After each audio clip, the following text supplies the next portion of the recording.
Do you know what has killed more people in human history than all the dictators combined? Not war, not famine, not disease, stupidity.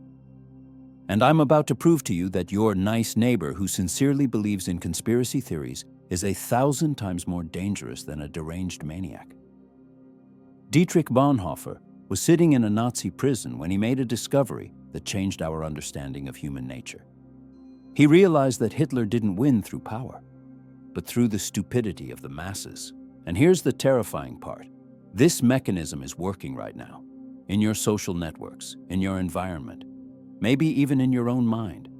Watch this video until the end, because what you're about to hear will forever change how you see people. Stupidity is more dangerous than evil. Imagine two people in front of you. One is an obvious villain who knows they're doing wrong. The other is a good person who truly believes they're doing the right thing while destroying everything around them. Who would you rather have as a neighbor? Bonhoeffer, while imprisoned by the Nazis, made a shocking discovery. Stupidity is 1,000 times more dangerous than evil. Why?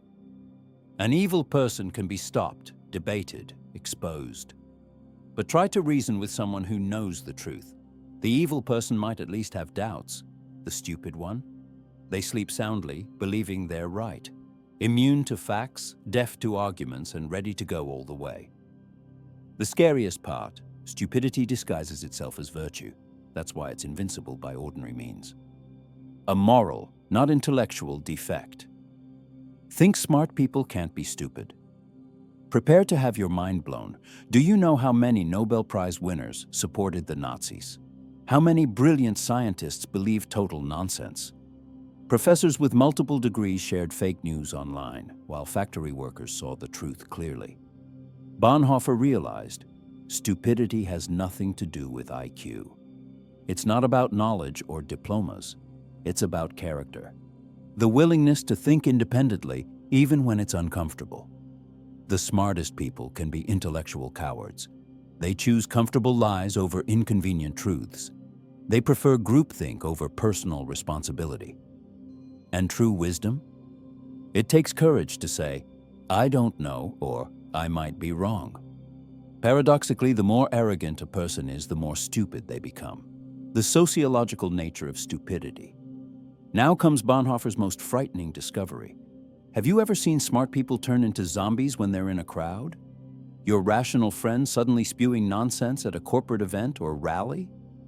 Bonhoeffer noticed, hermits are rarely stupid, but in groups, even geniuses lose their minds. Why? Because stupidity isn't a personal issue. It's a social disease. In crowds, an ancient instinct kicks in. If everyone believes it, it must be true. The brain turns off critical thinking and activates herd mode. People stop being individuals and become part of a collective mind. The worst part, the larger the group, the stronger the effect. Social media took this to the extreme. Millions are instantly infected with the same stupid idea. And suddenly, you're not thinking. You're just retweeting. The link between stupidity and power. But Bonhoeffer uncovered an even darker truth. Power and stupidity are a perfect match. Look at any dictator in history. They weren't the smartest, but they intuitively knew, to rule, you must turn off people's brains. Stalin, Hitler, Mao, all used the same formula. Here's how it works. Power creates simple slogans to replace complex thoughts. America first, workers of the world unite, one people, one nation. And millions stop thinking for themselves. Power doesn't need smart citizens. It needs obedient ones. That's why every rise of authoritarianism is accompanied by a wave of stupidity. It's not a coincidence. It's a system.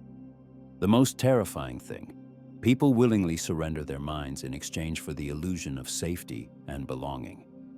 They think they're following a great leader, when in fact, they've just stopped being human. The loss of inner independence. This is when the most frightening transformation occurs. Imagine, inside every person there's a quiet voice that says, stop, this is wrong. Conscience, inner compass. The ability to say no, even when everyone's shouting yes. Bonhoeffer realized, under the pressure of power, that voice goes silent. It doesn't disappear, it just becomes quiet. People consciously suppress it because listening to it becomes inconvenient.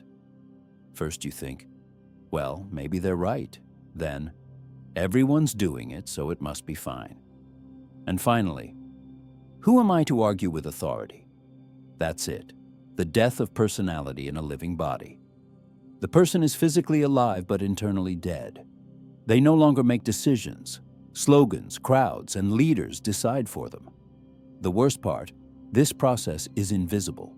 People truly believe they're still free while becoming puppets. Stupidity is enchantment.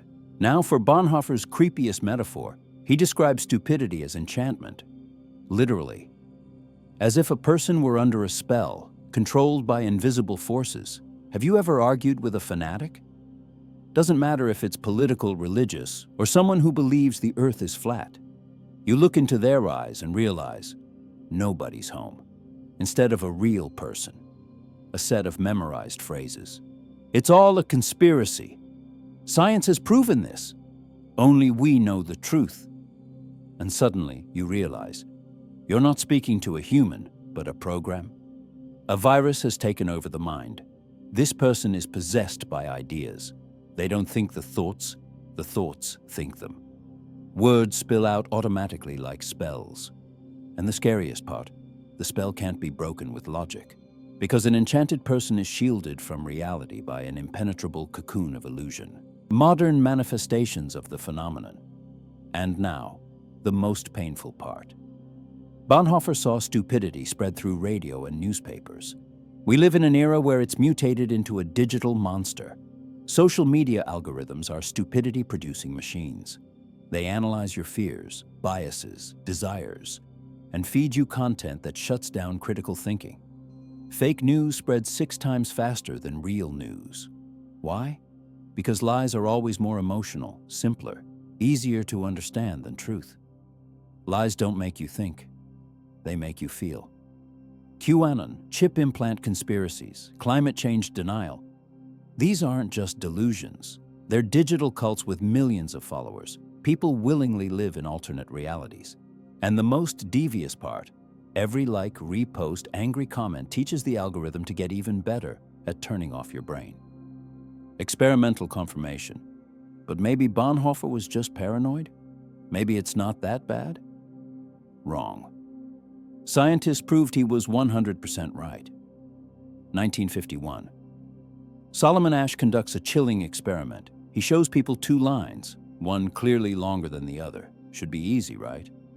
But when planted actors give the wrong answer, 75% of normal people go along with the obvious lie. Imagine, 3 out of 4 people betray their own eyes just to fit in. 1961, Stanley Milgram takes it further. Regular people are told to torture others with electric shocks. 65% go all the way to the lethal dose just because a man in a lab coat said, "Keep going." These aren't sadists or psychopaths. They're your neighbors, co-workers, friends, people who think they're good, but would kill a stranger on command from authority. Liberation through action, not education. And here comes the moment of despair. If things are this bad, how do we get out? Bonhoeffer's final revelation is shocking. Education is powerless. You can show a fanatic 1,000,000 facts. They'll find a way to ignore them. You can lecture them on critical thinking. They'll nod and stick to their beliefs. Stupidity can't be cured with words, only with action. Look at history. Slavery wasn't ended by philosophers, but by those who took up arms. Nazism wasn't defeated by debates in universities, but by Allied tanks. Women's rights weren't won with pretty speeches, but by suffragettes chaining themselves to gates. First, you have to break the system that creates stupidity. Only then, when the external pressure lifts, does a person have a chance to start thinking for themselves again. The revolution of consciousness begins not in the mind, but in the streets. The necessity of intellectual courage. But there is one path available to everyone right now.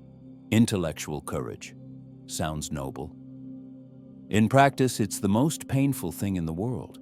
It means admitting, maybe I've been wrong all my life. It means questioning beliefs your entire identity is built on. It means losing friends who won't forgive you for independent thinking. Try doubting what your family believes, what your community believes, what your country believes. See how quickly you become a traitor, a heretic, an enemy of the people. Bonhoeffer paid for his intellectual courage with his life. He was hanged at dawn on April 9, 1945, 2 weeks before the camp was liberated. His last words, "This is the end, but for me, the beginning of life." The question isn't whether you're smart enough to avoid stupidity. The question is, are you brave enough to think when thinking is dangerous?